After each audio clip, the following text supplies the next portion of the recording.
Hello and welcome to the thing that's completely taken over my brain today, and that thing being Miraculous Saltfix.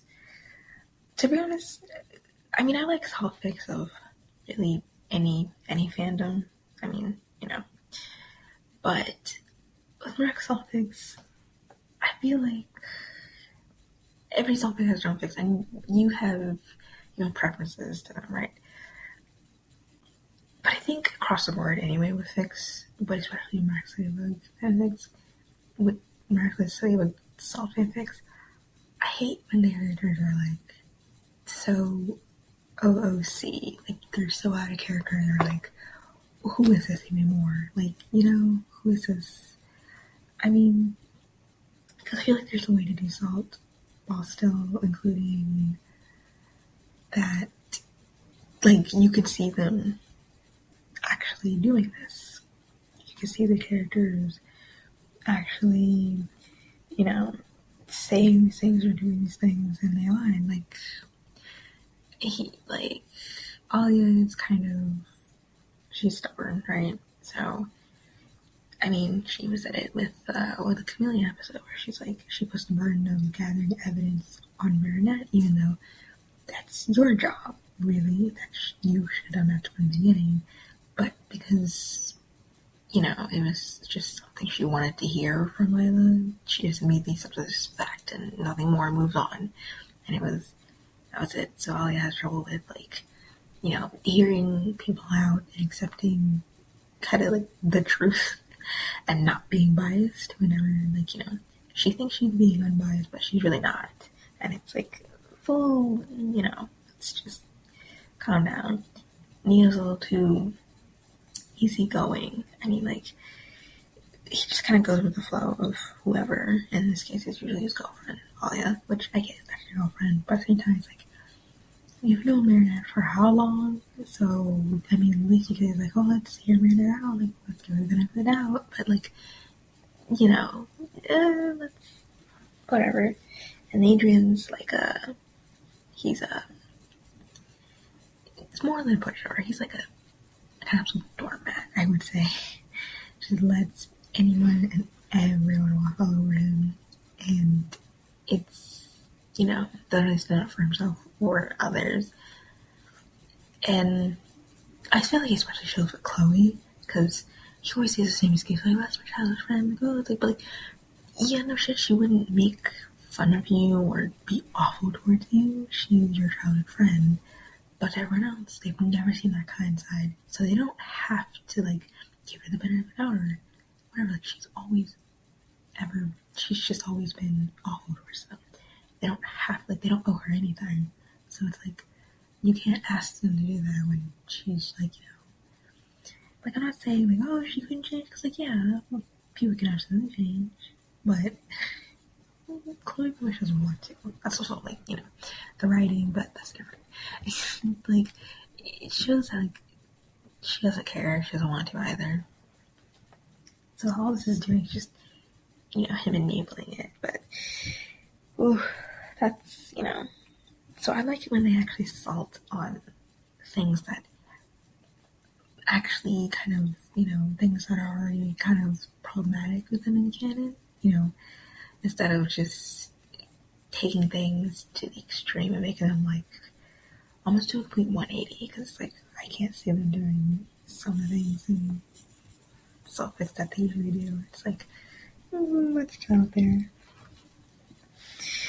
But I don't even know if this, I feel like it does kind of Saltfix, but I like the ones where usually Marinette moves on, and not in a way she moves school. That was always a classic. She moves school, or she moves her classroom. She just fully recognizes the situation, recognizes that it's going nowhere, and it's no matter how hard she tries, and trying to tell her friends hey, she's they're just not listening.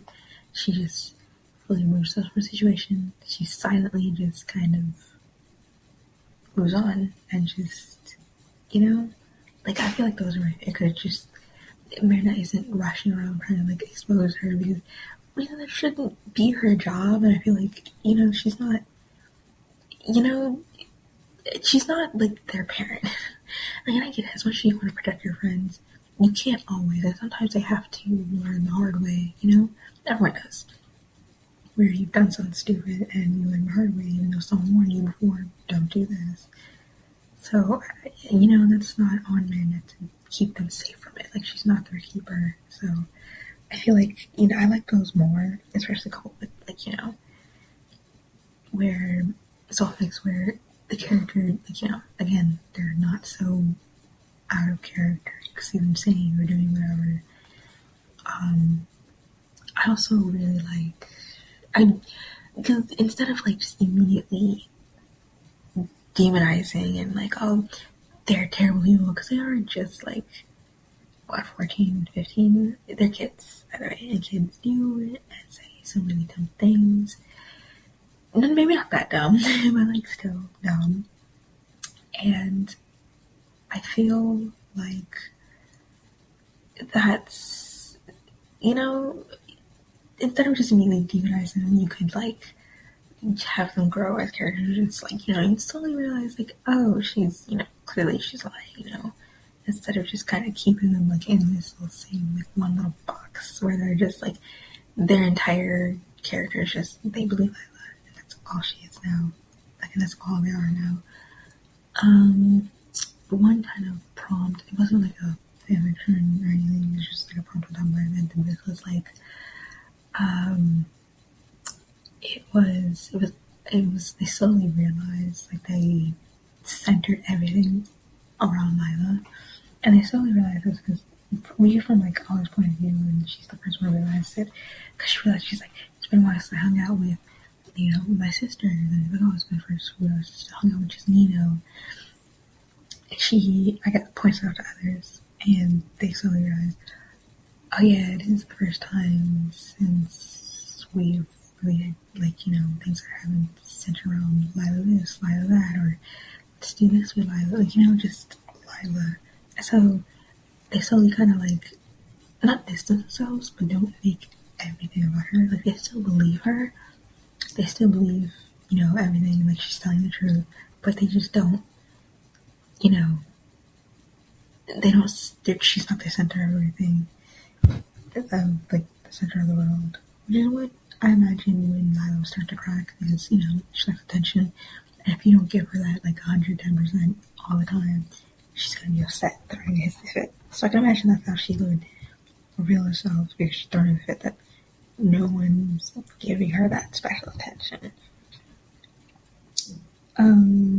Let's see. There was this one fanfiction on AO3. It was about it was about the interview. Not Volpina, but in the Volpina episode, it was where Lila did the interview saying she's best friend with Lila, with Ladybug, and blah blah.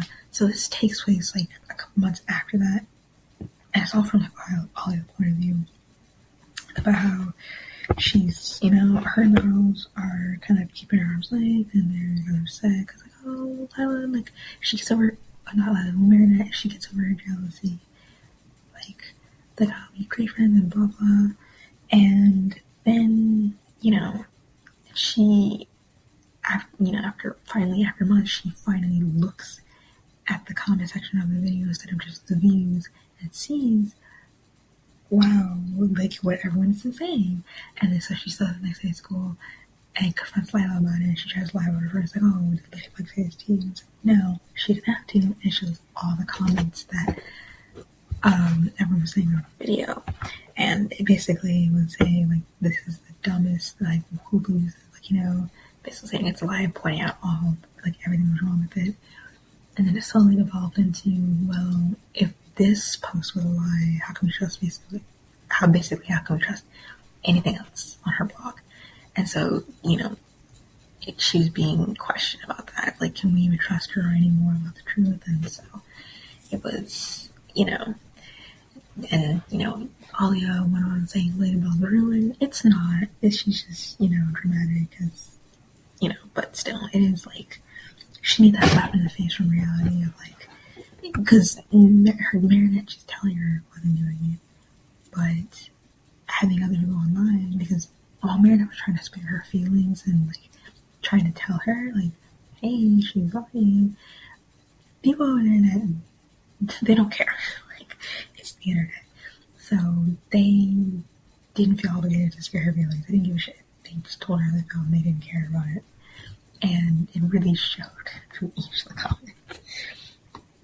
And, she's saying it's ruined. It's not. But her quite, like, it's, it's going to be harder to build your reputation back up after that, though. I can imagine. But I did like that, though, because it did show, like, yeah, why wouldn't anyone call her out over the internet? Like, I mean, I can also kind of imagine just kind of ignoring it, but if it's like in mass where everyone in the comments is calling you out instead of just a few, it's hard to ignore because we can just turn off the comment section. Like, there's a problem when everyone is doing it. So, I mean, another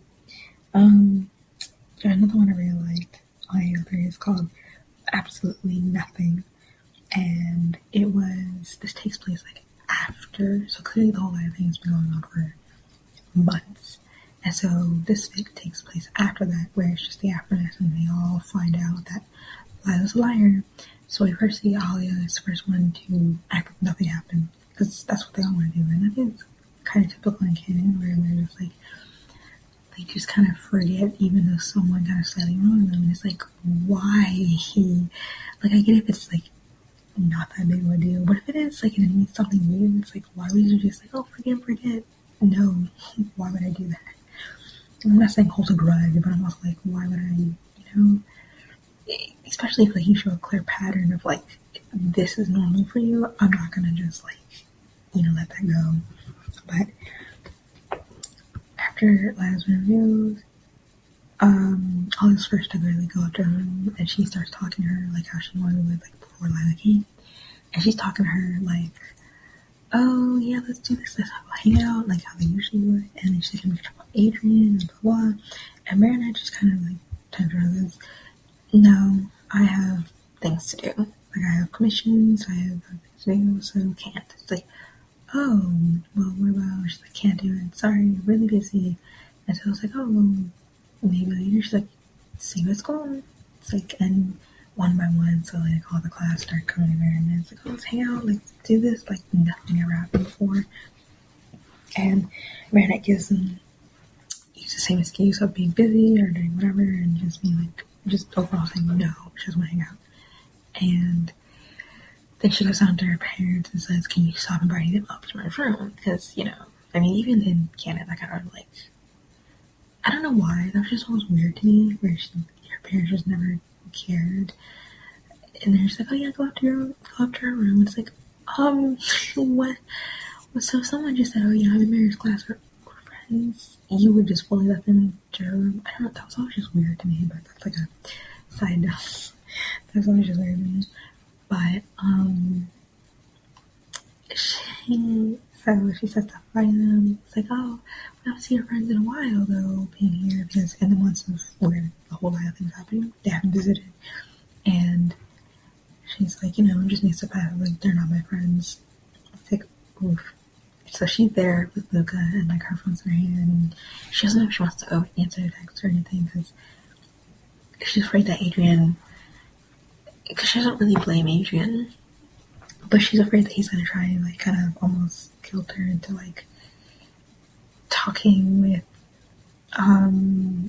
the class, which I kind of was like, I had to take a step back when reading that, because I was like, well, because I was like, well, he wouldn't, but I'm like, no, I kind of feel like he would, because we've seen it happen before with what episode that was Male Dictator, where everyone was rightfully happy that Chloe was leaving because she's been nothing but cruel to them, and they're perfectly within their right to feel happy that she leaves. Like, who cares?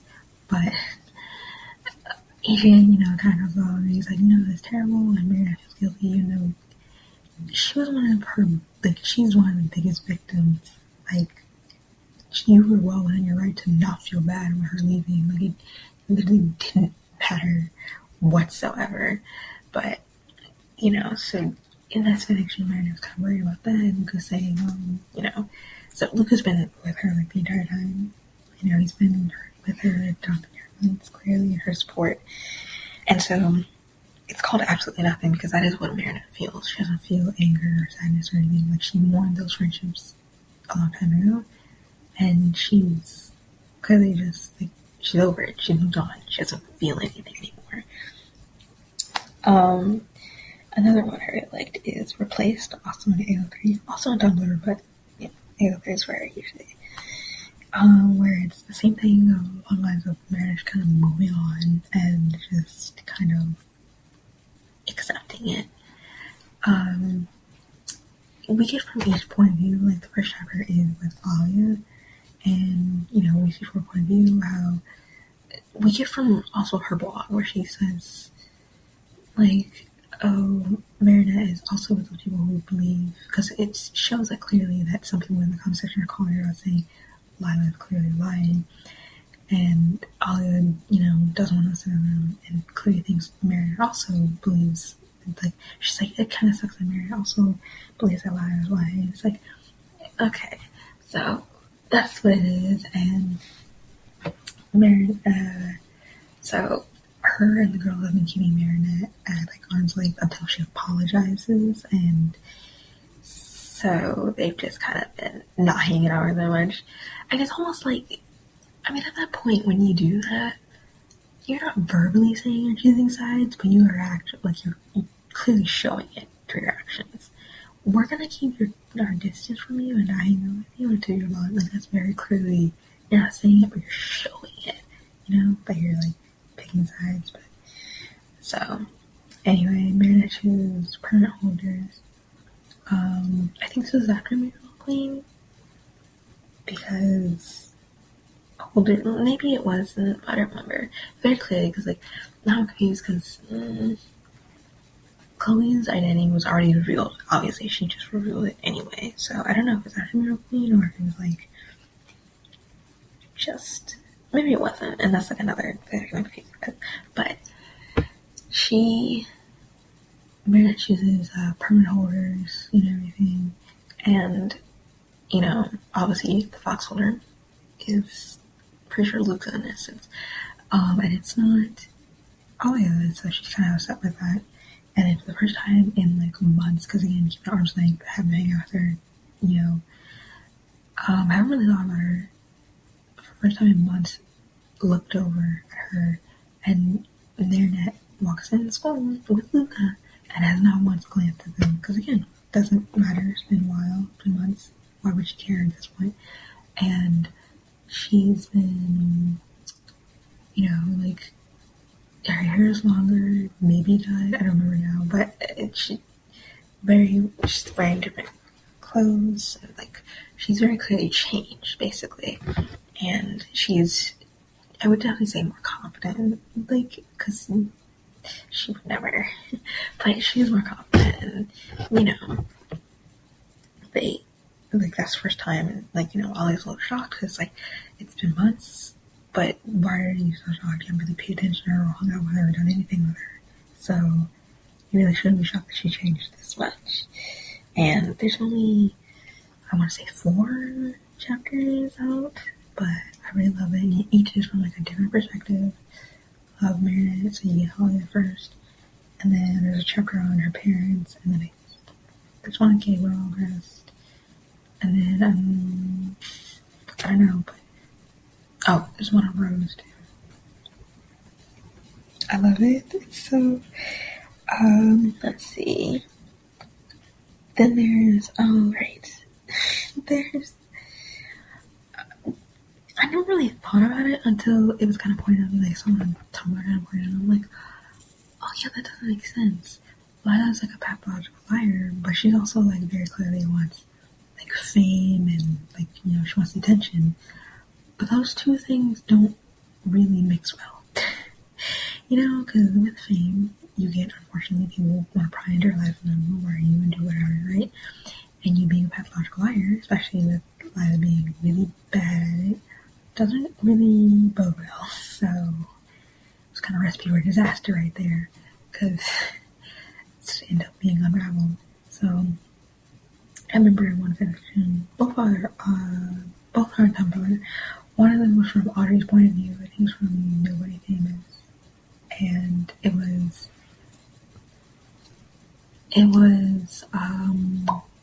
it's like from Audrey's kind of point of view. She's like as if she's like writing a review, and she's basically saying how Campbell like lost his mind for treating Lila as a fucking model, and how she's looking at Lila and all her achievements, and like there's no such thing as anything that she said, and it's like, well, that was just supposed pretty quickly, like it doesn't make sense because like why wouldn't people cry? You're a model now, like especially gay now. There's another one where she did that photo shoot and everyone I knew after the conversation was like ripping it apart, and they found out like, oh, you're a terrible person. Like, so it's like pretty quickly it's like, it none of this is hard.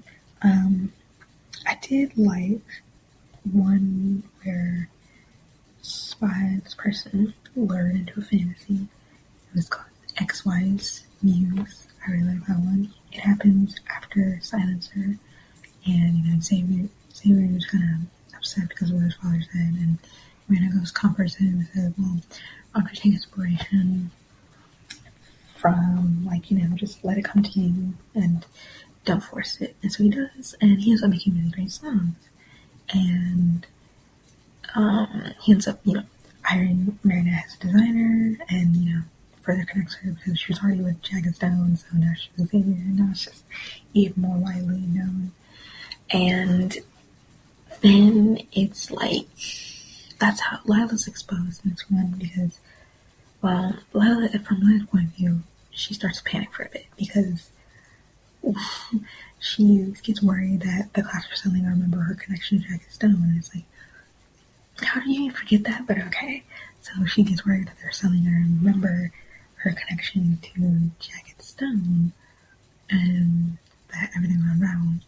But actually, how she gets exposed is because she gets called XY's Muse, because, it didn't, like, help that, like, the album that came out with was a lot of love songs, and his father said, oh yeah, Meredith's his muse, like, he fanned the flames of it. And I was like, no, she's just a really good friend, especially since, like, this crazy, obviously she has a crush on Adrian, so, but, so that's how Lila gets exposed, because people were like, well, they were rumored to be dating, because obviously, and now Lila's saying, oh yeah, because she's already been saying, I'm his muse, so what are we doing here? Because that's a grown-ass man, you're like a 14, 15-year-old, what are we, this is all a little sketchy. And she looked at you and said, like, oh, she's just actually a terrible person on top of being liars. I'm like, oh, nice. So, like, it didn't help, but, it was there. And then, so I did like that one. There was another one where it was also by Lured into a Fantasy. I don't remember what it's called, though, where Lila ends up, she's model for Gabriel, but she ends up taking it like a step further. She's like, she requests Gabriel to like let her model for other people, agencies, whatever. And he's like, well, if you do that, you're not going to get another protection. She's, she thinks she's going to be fine. So she finally steps out and realizes how competitive it really is in the modeling world, and how really no one would have picked her up and like as a model, because Gabriel obviously did, but only because using her as a spy. Which, side note, I don't get. She's a liar. Why do you expect her to tell the truth when it comes to like spying on your son? I'm so confused. What was the thought process? We just weren't thinking in that moment. I don't know, but so she uses that to, but no one cares about her so-called connections that she has, and, she's not picked for that many runways, and one thing leads to another, and she gets into, like, a terrible situation that Marina saves her from, and, Liza's upset and crying, and Marina kind of feels bad for her, because it's like, Jesus Christ, and It turns out because like they don't. Silent never noticed this. Like you ever, because she's like, you ever notice how everyone kind of looks at you now? It's like, why do you think? It's like, why, I don't remember how it comes about, but she's like, at one point, she's like, well, yeah, of course, Gabriel picked me. It's like, well, why is that? How are you gonna explain it to other people? It's like, Gabriel picked me because it's like, duh. It's like, he likes me. And it's like, yeah, you know how that sounds? He progressed. The man who doesn't fucking like anyone. Not a single one of Adrian's friends picked you as a model. It's like, especially since if he's picking you as your model, he would already pick Choka. So why you? And so she's starting to realize, how that sounds, and then she kind of like flashed back to how that, how everyone was looking at her. She brushed it off at the time, but now looking back, Nina looked at her in disgust, and everyone else looked at her like, oh no, like, oh no, it just, and she's like, oh my god, they think, like they think, you're sleeping with them, because like, what if you're supposed to think? How you word your thing, like how you word it, and like knowing him, how controlling he is, how he absolutely just doesn't like anyone at all. Like, what are they supposed to think? And so I was like, what am I supposed to do? She's like, well, she's like, the way I see it, you have three options. You can either go back to doing this, being miserable, or go back to being like just a model for Gabriel, or just quit this altogether. So Lila ultimately decides just to quit altogether and kind of come clean. Not really. So the class, she doesn't really come clean completely, because like who's gonna, for her name so much, like who's gonna believe me when I say like that you're really like that you got the job modeling because you're spying on Adrian or like no one's gonna believe her for that. And so Lila comes clean, but not necessarily because again because she wants a clean slate. No, because just to clear the record and clear the air that she's not sleeping with Adrian's dad. And meanwhile, Lila's like, oh, like she's planning to get revenge on Gabriel because she's convinced that he set her up like this. And it's like, you're the one who was saying that. No one told you to do that. Like, I doubt he did either. So I was like, well, what are you talking about? But also, I can totally see that happening because, oh boy, just take a slight or something she even thinks is a slight, and it's like, I'm going to ruin your life. And it's like, okay, this is not that big of a deal. It's insane. There's not, I witnessed whatever. I don't feel like, but maybe it's because I just don't check tags and I don't really know, I care. But Chloe Salt's, I guess I should say Chloe Salt, like that's centered around Chloe. Because a lot of self-fics, they have Chloe like as a redemption. The redemption she never got in canon, but basically, it's just one of them was End of the Queen's Reign. I kind of like that. End of the Queen's Reign. It takes place after the whole train incident, and it's from Chloe's point of view the entire time. So from her kind of skewed point of view, and it's she's saying it's like, oh, it's ridiculous, stupid, obviously, and because she's in trouble, obviously, and she's kind of arrested because he tried to kill a bunch of people, like, and then we see Marinette at the end of it, and, Chloe is still like, even though Marinette's not really looking at her smile or not really anything, she's just kind of looking at her in pity, and, I would too, because I think that's, like, the first episode we see, like, her mom, and, seeing her mom, it's like, oh, it makes sense now. It doesn't excuse anything you've done, but it makes sense. It's just, no wonder you're so horrible. So, it just makes sense now. And so, even when Meredith's looking at her pretty, Chloe kind of, like, she can't accept it. And it's like, another one is Down with the Miracle Queen. That one, obviously, after Miracle Queen, and Meredith's like, as somebody players, like, we have to do something. Why not just, like, and literally gave the Vanished Hawkmoth, almost took her commission, but revealed everyone. You revealed everyone. And it's like, this was completely out of pocket, So Chloe gets in trouble for that, because why wouldn't she? You kind of just screwed everyone over. So there was that one. No Second Chance. I thought it was interesting, because in this one, Luca has the Black Cat Miraculous instead of Adrian. So Luca has it, and it's after the train incident, and Luca scolds her, and it's like, you tried to crash a train full of people, and you don't even feel bad for it, at all. Why should you, even get a second chance? Because even after everything you've done, you still don't feel bad. Aside from the train incident, before that, with everything, after, you don't feel bad. You don't feel anything for them. You just don't feel, you don't feel like you're responsible for anything. And, so they get to be Miraculous back, and we should probably go before she gets promoted. There's not a lot of Marinette salt. And again, I hate it when it's again, I hate it when it's they're really out of character. Especially, I feel like Marinette's one of the characters that you really don't even have to try that hard to she was already kind of creepy. I'm sorry, she just kind of, listen, the Stalky's not really cute, alright? I don't know what to say. So Marinette, I feel like you can already make Marinette, just without doing her too, out of character, because she already kind of has it. I mean, she's shown, I can't imagine her doing anything physically to anyone. Maybe, an emotional outburst, but even then, I would just imagine, a shove, and that's it. But never anything physical.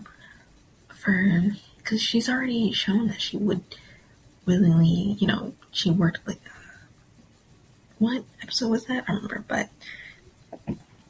where she worked with Chloe to sabotage Kakami for no reason at that point, because I don't even think they truly fully met, but they, so she's shown that she will absolutely sabotage someone, but, physically doing something and, confronting them, I don't think she'd do that, but sabotaging, that's more her style, because it's not, direct conflict, which is something I don't think she can handle and just kind of doesn't like, but, I feel like that's, that's a good, don't have to do it to go to the top or anything.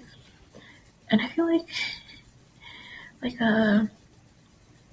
in the gamer episode, where she joins the whole thing because she, Adrian, he's getting so she wants to compete, and she meets Max and everything. It's been a while since I watched it, but she meets Max and she's all happy about it, and Max is kind of sad. But I'm pretty sure she doesn't even realize it until Adrian kind of says something, and then she feels guilty. But even then, it's wiped away in 5 seconds, because she thinks oh, Adrian's gonna come to my house and we're gonna blah blah. And it's if you have to be reminded that you should probably feel bad for something, I feel like that's a red flag.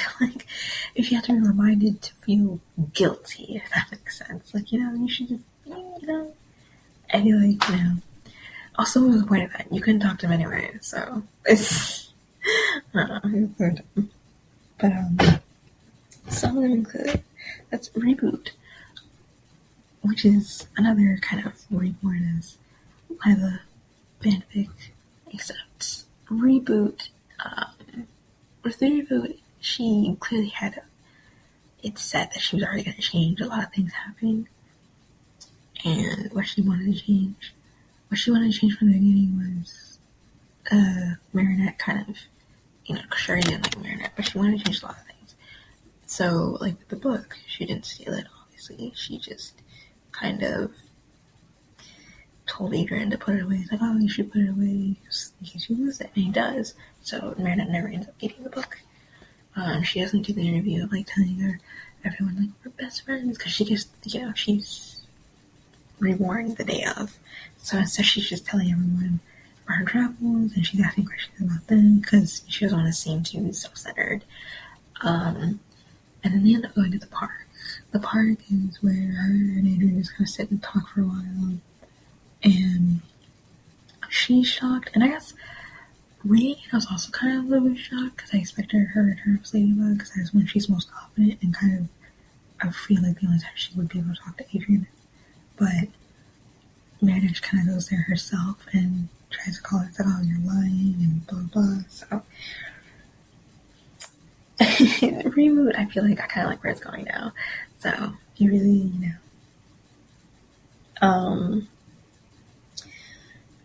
I like, because it's not, if I remember, like, she's not necessarily lying.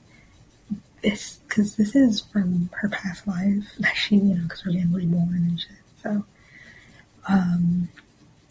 so she's not necessarily lying. Then there's, let's see, Midnight Kittens. I kind of like that.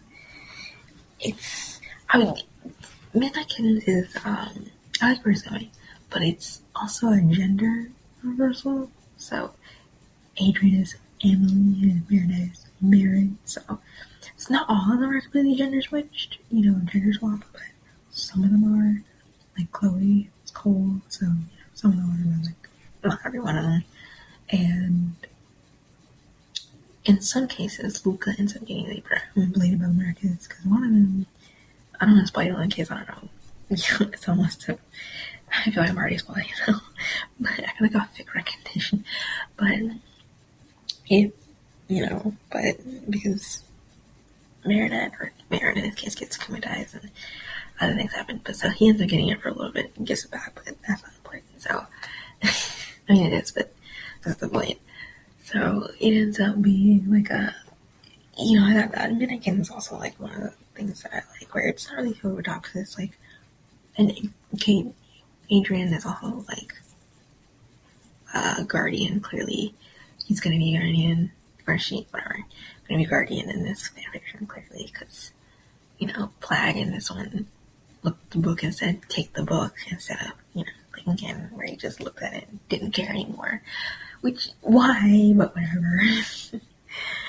Would have been so much more interesting, because I would have liked to see how he would hide that from his, his dad, because also we know he's a villain, he doesn't, but even still, he's so overly strict and so, like, in his business, and so is Natalie, so it's like, how would you hide that? Like, where would you even hide the box? Like, I would have loved to see that, So we got married at, but that's fine. It's fine, I don't really care.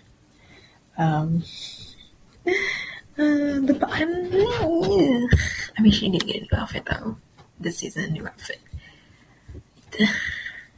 It's just, someone said they couldn't see shorts. Whatever. But yes, I think that's it. All I wanted to talk about today.